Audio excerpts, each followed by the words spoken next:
빅토르 위고의 단편 중에 93년이라고 하는 작품이 있습니다. 93년. 아마 읽어보신 분도 계실 줄로 압니다만은 프랑스 혁명을 다룬 소설입니다. 1793년에 93년에 93을 제목으로 삼아서 93년이라는 제목을 붙였습니다. 이 작품 중에는 어떤 배가 나오는데 그 배가 큰 폭풍을 만났습니다. 항해하는 중에 폭풍을 만났는데 선창, 배 밑에 선창에서 뭐가 쾅쾅거리고 부딪히는 소리가, 부서지는 소리가 들리는 겁니다. 선원들이 내려가서 보니까 그 배가 대포를 수송하는 배였는데 대포를 묶어놓은 쇠사슬이 끊어져 버린 겁니다. 대포들이 이리저리 굴러다니면서 서로 부딪히고 또 배를 받아서 무가 망가지는, 부서져가는 그런 소리가 들렸던 겁니다. 빅토르 위고는 이 배를 인간에게 비유를 했습니다. 인간의 속에는 대포가 있다. 뭐가 있다고요? 인간의 속에는 대포가 있다. 이렇게 비유를 했습니다. 사실 인간을 파괴하는 가장 무서운 적은요, 인간의 외부에 있지 않습니다. 고난도 힘들고 풍파도 힘들게 합니다만 그런 것 때문에 무너져가는 사람도 있지만 정작 인간을 파멸로 몰아넣는 것은요, 인간 내부에 있죠. 내부에. 인간을 파멸로 몰아넣고 인간의 그 인생을 파멸로 몰아넣는 대포. 그 대포가 있는데 그 대포는 뭘까요? 분노입니다. 분노. 미움입니다. 증오입니다. 분노의 대포, 증오의 대포, 원한의 대포가 인간을 파멸로 몰아넣는다는 것입니다. 이래 부딪히고 저래 부딪히면 그러다 하나 터져버리면 죽는 겁니다. 다 죽는 거예요. 인생 끝장내버리는 것이죠. 이 책은 인간의 분노가 이렇게도 위험하다고 하는 것을 고발하고 있는 거예요. 지난주 설교 때 살인하지 말라는 제6계명과 관련해서 선고했습니다. 서기관들은 분노를 해도 되고 나아가라 욕을 해도 되고 미련한 놈이라고 저주를 퍼부어도 되는데 사람을 죽이지만 않으면 그것은 살인이 아니다 라고 가르쳤다고 했어요. 죽이지만 않으면 된다. 서기관들은 그것을 의로로 생각했습니다. 그래서 5장 20절에 예수님이 너희 의가 서기관과 바리새인보다 더 낫지 못하면, 그걸 비교를 하신 거예요. 너희 의가 서기관과 바리새인보다 더 낫지 못하면. 우리의 의가 있고 서기관의 의가 있다는 거죠. 근데 그들이 가르치는 의가 바로 이런 것이었습니다. 예수님께서는 그렇게 듣고 배운 제자들에게, 예수님을 만나기 전까지 서기관들과 바리새인들로부터 그렇게 듣고 배운 제자들에게 나는 그렇게 가르치지 않는다 그랬어요. 나는 이렇게 가르친다 하면서 말씀하신 것이 본문 5장 22절입니다. 같이 붙일까요? 나는 너희에게 이르노니 형제에게 노하는 자마다 심판을 받게 되고 형제를 대하여 나가라 하는 자는 공회에 잡히게 되고 미련한 놈이라 하는 자는 지옥불에 들어가게 되리라.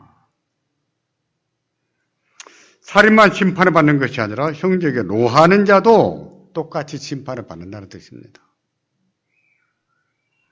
그러므로 분노하지 말 것을 말씀하시고 나가라 욕을 한다든지 미련한 놈이라고 저주를 했어도 안 된다고 말씀하신 거예요. 이것은 하나님 말씀입니다. 믿으시기 바랍니다. 제가 목사로서 목회하면서 이따금 권면하면서 이렇게 말합니다. 너무 근심하지 마세요. 왜 이렇게 근심을 합니까? 하면 제가 듣는 대답 중에, 잘 듣는 대답 중에 하나가 이거예요. 목사님, 누가 근심하고 싶어서 합니까? 근심이 되니까 하지요. 같은 얘기예요. 너무 화내지 마십시오. 그 화 좀 끄고 사세요. 그러면 똑같은 얘기합니다. 목사님, 누가 화를 내고 싶어서 납니까? 속이 끓으니까 화를 내지요. 그런 것일까요? 근심이 본래부터 저절로 생겨나서 근심하게 되는 것일까요? 화가 끓으면 끓을 때마다 성질을 다 내야 되는 것일까요? 그렇지 않습니다. 누구든지 근심을 잘하게 된 것은 자기가 자신을 근심을 잘하도록 만들어 온 거예요. 근심을 잘하는 사람들도 처음부터 근심을 잘했던 건 아닙니다. 자기가 자기를 염려를 잘하는 사람으로 키워버린 겁니다. 화도 마찬가지예요.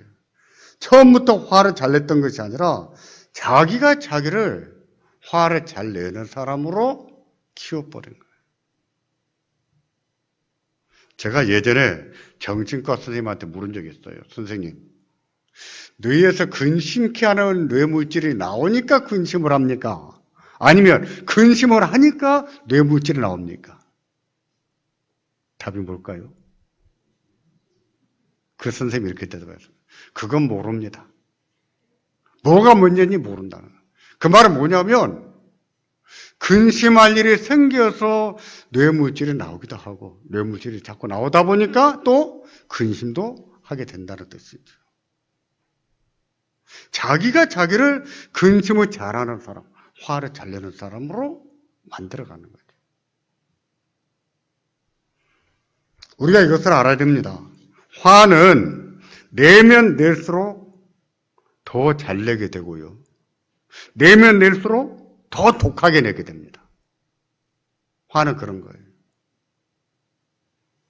처음에는 화를 잘 내지 않았는데 내다 보면 화를 잘 내는 사람이 되어갑니다. 그리고 하다 보면 자꾸 더 독하게 내가요. 독하게 내야 직성이 풀리는 것 같거든요. 예전처럼 화를 내서는 직성이 안 풀리는 거예요. 그래서 더 독하게 내야 직성이 풀리는 느낌이 들거든요. 더 독하게 내는 거예요. 처음에는 화가 나서 단순히 목청만 높였다면은, 그 다음에는요, 목청만 높여서는 안 돼요. 그 다음에는 욕을 퍼부어야 됩니다. 그 다음에는요, 뭐라도 집어 던지고, 누구라도 한 대 갈겨야 직성이 풀릴 것 같아요. 뭐가 망가지는 겁니까? 누가 망가지는 겁니까? 자기가 망가져가는 거예요. 스스로 망가뜨리는 거예요. 자기가 자기를 망가뜨립니다. 모든 게 그렇습니다. 짜증도 그렇고요. 신경질도 그렇고 다 그런 거예요.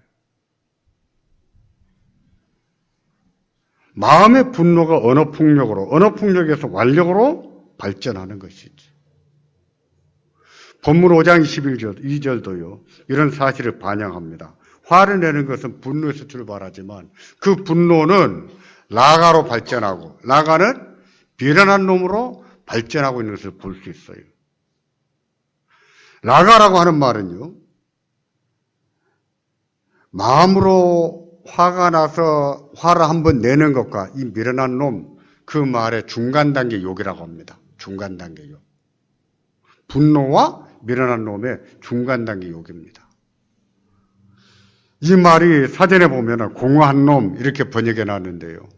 우리말에는 뭐가 적당한 말이냐면 멍청한 놈, 즉 가치 없는 놈. 이런 정도가 라가에 해당하는 욕이에요. 이런 말은요, 언성 크게 높이지 않아도 됩니다. 폭력적으로 말하지 않아도 돼요. 상대방에게 들리지 않아도 됩니다. 그냥 나지막하게 말합니다.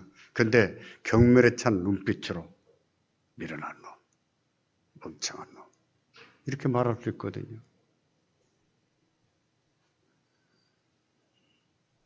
그런데 이런 말도요, 하나님 앞에서 죄가 된다는 겁니다. 그래서 살인죄와 같이 심판을 받게 될 것이다 경고하는 거예요. 이런 사실을 볼 때 분노나 폭력이라는 것은요, 반드시 고성이나 악독한 말로만 표현하는 것이 아니라는 것을 알 수 있습니다. 사람들이 분노하는 방법에는 완력과 언어폭력만 있는 것이 아니라 경멸과 냉대와 묵살도 있는 겁니다. 경멸하고 냉대해버리고 묵살해버린 것도 이것도요, 분노하는 것 이상으로 폭력적인 행동이죠. 무서운 겁니다. 예수님께서는 완력에 의한 살인만 아니라 언어폭력으로 인한 살인죄에 대해서도 말씀을 하신 것이고, 냉대와 경멸과 묵살 같은 태도도 하나님 앞에 심판을 받을 것을 말씀을 하신 것입니다. 미련한 놈이라고 하는 말은요, 폭력적으로 말하는 것입니다. 완력을 사용하지는 않을지라도 온갖 더러운 말과 악독한 말로 저주를 퍼붓는 것이 미련한 놈, 이 말에 해당하는 겁니다. 대체로 좀 다듬어지지 않은 사람들, 또 지나치게 폭력적인 사람들, 이런 사람들을 쓰는 말들이지요. 이처럼 마음의 분노는요, 분노의 말로 발전하고, 그 다음에 욕과 저주의 말로도 발전하고, 그 다음에 완력으로도 발전할 수 있습니다. 이것이 토해내면 토해낼수록 더 자주 분노하게 되고 더 독해질 수 있다는 겁니다. 그러므로 누가 화를 내고 냅니까? 화가 나니까 내지요? 이렇게 말하는 것은 아니죠. 자기가 자기를 화 잘 내는 사람으로 그렇게 만들어 온 거예요. 일반적으로 이처럼 화를 잘 내는 사람, 화를 당할 수 있습니다. 우선 정신적으로 화를 당할 수 있어요. 자기 정신적으로. 정서적으로 문제가 생길 수 있습니다. 그리고 신체적으로도 화를 당할 수 있고요. 물리적으로도 화를 당할 수 있습니다. 무엇보다 더 중요한 건 하나님의 심판을 받을 수 있다는 거예요. 화가 나면 자제력을 잃어버리는 사람들이 있습니다. 감정 조절이 되지 않는 사람들. 이것을 보고 분노 조절장애라고 하지요. 이런 사람들은 화가 나면은 자해를 하거나 물건을 짚어 던지거나 폭력적인 행동을 할 수 있어요. 예전에 어떤 청년이 저한테 이렇게 말했습니다. 목사님, 우리 누나 걱정입니다. 우리 누나는 화가 나면 주체를 못합니다. 참지를 못합니다. 사람이 하나 맞으면 어쩌려고 아파트 10층에 사는데 10층에서 화분을 던져버린다. 그건 누구 하나 맞으면 어떻게 되겠습니까?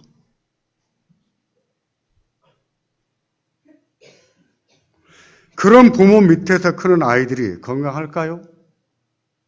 정서적으로 안정되어 있을까요? 그 청년이 이렇게 말했습니다.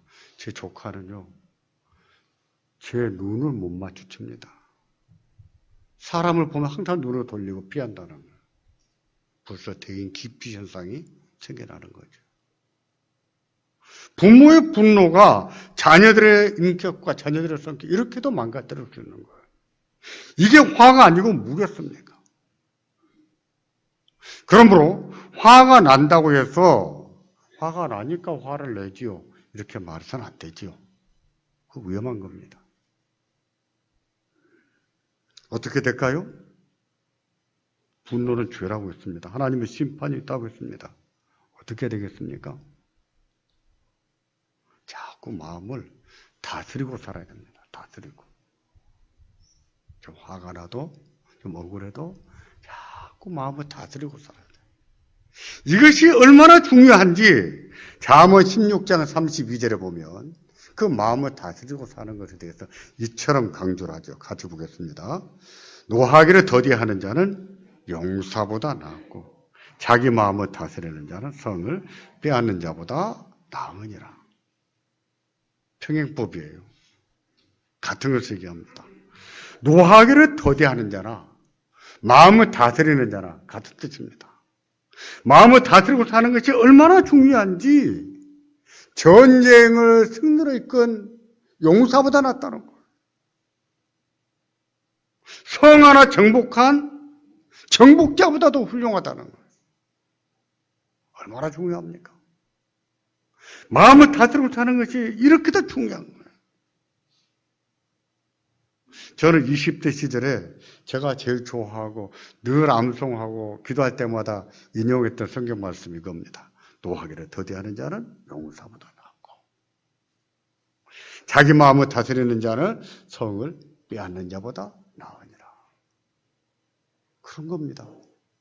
자기 마음을 다스리고 사는 것이 이렇게도 중요한 거예요. 이렇게도 중요해요. 어떻게 해야 마음이 다스려지겠습니까? 분노의 마음을 다스리기 위해서는요, 먼저 첫 번째입니다. 자기 성질이 어떻든 간에, 화가 얼마나 나든 간에, 우선 자꾸 참아야 돼요. 자제를 해야 됩니다. 자제. 무조건 자제해야 됩니다. 분노를 자주 내는 것은 마음의 상처를 악화시키는 겁니다. 마치 우리 손에 상처가 있는데 아직 아물지가 않았어요. 아물지 않은 상처를 한번 긁어보세요. 덧나는 겁니다. 이 덧나는 것 같은 거예요. 때문에 그 마음을 다스릴 때에 우선 화를 안 내고 봐야 돼요. 화가 나지만. 화를 내면 상대방에게도 상처를 주지만 그 전에 자기가 먼저 상처를 입고 맙니다. 그러므로 상처를 키우지 않기 위해서는 무조건 참고 봐야 돼요. 무조건. 화를 잘 낸다는 것은 마음이 병든 것인데요. 병든 마음을 고치려면 우선 화내는 것을 참아야 됩니다. 앞에서 뭘 했습니까? 화는 내면 낼수록 더 잘 내게 되고 더 독하게 낸다 그랬습니다. 반대로. 화를 자제하다 보면 자제할수록 더 안 내게 되고 마음도 더 순화되는 거예요. 지난주일에 거룩한 분노 외에 다른 어떤 분노든 그것은 분노할 이유가 없는 분노라고 했습니다. 이유가 없는 분노라고 하는 말은 분노해야 될 분노 이유가 못 된다는 것이죠. 그런 분노는 죄의 분노라고 했습니다. 하나님 앞에서 죄가 된다 그랬어요. 그러므로 자기 생각에 아무리 화낼 만한 이유가 되는 것 같아도 자기 마음을 다스려서 용사보다 나은 자, 성을 정복한 자보다 나은 자가 되기 위해서는 우선 화를 참고 봐야 됩니다. 거룩한 분노는 어떻게 된다고 했습니까? 의분은 낼 수 있다 그랬어요. 하지만 의분도 지나치면은 죄가 될 수 있고 지험에 들 수 있다 그랬습니다. 그러므로 의분도요, 적절해야 된다 그랬습니다. 해가 지나가기 전에 다 풀어라 하고 말씀을 했어요. 너무 끌면 안 된다는 겁니다. 두 번째입니다. 분노의 마음을 다스리기 위해서는 분노의 원인을 파악하고 이해심을 갖도록 노력이 됩니다. 이해심을 갖도록. 자기 입장에서만 생각하지 말고 상대방 입장에서 좀 생각해 봐야 됩니다. 이해심이 생겨버리면 화가 잘 날까요? 안 납니다. 이해가 돼버리면 화가 안 나게 돼 있어요. 근데 자기 입장에서만 생각하거나 자기만 옳다고 생각하기 때문에 화를 내게 되는 것이죠. 이해심을 가져야 됩니다. 다른 사람도 오를 수 있어요. 항상 내가 옳은 것이 아닙니다. 나도 틀릴 수 있는 거예요. 다른 사람 입장에서 생각해 봐야 됩니다. 이해심을 가져야죠. 그렇게 함으로 마음을 다스릴 수가 있죠. 물론 이해가 되는데도 화를 내는 사람들이 있어요. 그것은 자기가 한 번 내는 화를 주워 담지를 못해서 체면 모면하느라고 낼 수가 있는 것인데 우선 이기고 보자 하는 식이지요. 목소리 큰 사람이 이긴다는 식으로. 상대방이 옳다는 것을 알고 또 이해가 되는데도 화를 내는 것은 사람이 못된 겁니다. 진짜 성질이 못된 거예요. 심리학자들의 연구에 따르면요, 사람은 언제부터 화를 내게 되는가? 생후 6개월이 되면 화를 내기 시작한답니다. 그 조그만 것들이 뭘 안다고 화를 내겠습니까? 근데 6개월째부터 화를 내기 시작한다 그래요. 맞습니까? 틀립니까? 맞지요? 맞아요. 저희 셋째 손주가 이제 9달이 되었습니다. 저희 며느리가 어제 그런 말을 했어요. 목사님, 쟤도요 벌써부터 화를 내요. 그런다는 거예요. 맞아요. 사람은 6개월만 지나면 화를 내기 시작합니다. 그리고 3살까지는요, 화가 나면 운다든가, 발을 바둥거린다든가, 바닥에 뒹굴어 버린다고 해요. 근데 4살이 지나면 4살부터는 그때부터는 이런 것은 좀 없어지는데 언어적인 공격, 욕설을 하기 시작한다고 그래요. 맞는 것 같으지요? 그런 것 같아요. 초등학교에 가면은 아동기지요? 아동기가 되면은 화를 더 잘 내게 되는데 어떤 경우에 화를 내는가? 네 가지로 말합니다. 첫 번째는 간섭이 지나칠 때. 그러니까 부모가 너무 간섭하면 애들이 화를 잘 내게 되겠죠. 두 번째는 자기 소유물에 침해를 당했을 때. 세 번째는 신체적인 압박을 당했을 때. 네 번째는 자존심의 상처를 받았을 때. 초등학생이지만 화를 낸다고 합니다. 이제 성인이 되면 어떻게 되는가? 성인이 되면은 여기에 2가지 이유가 첨부되는데요. 하나는 불합리하다고 느낄 때 화를 낸다고 그래요. 불합리하다고. 또 하나는 자기에 대한 불만족으로 인한 화를 내게 된다 그래요. 예를 들면 어떤 일에 실패를 했다든지 자기가 능력이 안 된다고 판단이 될 때 그때 화를 낼 수 있는데 이런 경우에 화를 내는 것은 누구한테 내는 것일까요? 자기한테 내는 겁니다. 자기를 향한 분노예요. 자신의 능력 부족이나 실패를 경험할 때 분노하는 것은요. 자기에 대한 분노입니다. 자신의 무능이나 실패, 아픔을 경험할 때 이런 경우의 분노는 자기를 돌아보는 방식으로 나타나야 되는데 그러지를 못하는. 이것이 자꾸 외부로 갑니다. 내가 이렇게 된 것은 누구 때문이에요? 엄마 때문에, 아빠 때문에. 자기에 대한 불만이 밖으로 나가는 것이죠. 잘못된 겁니다. 이런 사람은 발전이 없어요. 그래서 나이가 들고 나이 50, 60이 됐는데도 부모를 원망하고 사는 분들이 계세요. 그 나이 되면은요, 부모가 어떻게 했던 간에 좀 이해가 되고도 남을 나이거든요. 근데 그 나이에도 부모를 원망하고 살다가 죽는 사람들이 있더라고요. 얼마나 미숙한 겁니까? 설령 어느 정도의 원인과 책임이 다른 사람에게 있을지라도 자기 자신에게 원인과 책임이 있다고 생각이 됩니다. 내가 문제지. 내가 잘못한 것이지. 내 책임이지. 내 탓이지. 이렇게 생각하는 것이 훨씬 발전적인 생각입니다. 그렇게 생각이 되는 거예요. 하지만 이런 때에도 조심할 것이 있습니다. 원인과 책임을 자기한테 지나치게 돌리다 보면 이것이 자학이 될 수 있어요. 자학. 자학은요, 또 다른 병적인 증상을 가져와요. 때문에 자기를 돌아보는 자기 반성의 기회를 삼더라도 자학이 되지 않도록 주의해야 됩니다. 보세요. 우리가 살아가면서 수많은 일을 겪어요. 아픔을 안 겪고 사는 인생이 어디가 있겠습니까? 상처를 안 받고 사는 사람 누가 있겠어요? 누구나 다 당하고 삽니다. 근데 문제는 얼마나 이해심을 가지고 사느냐의 문제지요. 조금만 더 이해한다면 우리가 화가 나지만 그 화를 좀 조절할 수가 있겠지요. 분노의 감정을 다스리기 위해서는 먼저는 화내는 것을 무조건 절제해야 된다라고 했습니다. 두 번째는 분노의 원인을 파악하고 이해심을 가져야 된다라고 했습니다. 그럼에도 불구하고 분노가 조절이 안 되시는 분들, 그런 분들은요, 정신과 선생님을 찾아뵙고 상담을 받는 것이 좋아요. 정기적으로 치료받는 것이 필요합니다. 나쁘지 않아요. 감기에 걸려서 병원에 가서 감기약 타먹는 거 똑같은 거예요. 하지만 이런 것을 잘한다고 해서 이런 것만으로 되지가 않습니다. 왜냐하면 사람의 분노의 감정은 죄와 어우러져 있기 때문에. 죄하고 뒤섞여 있습니다.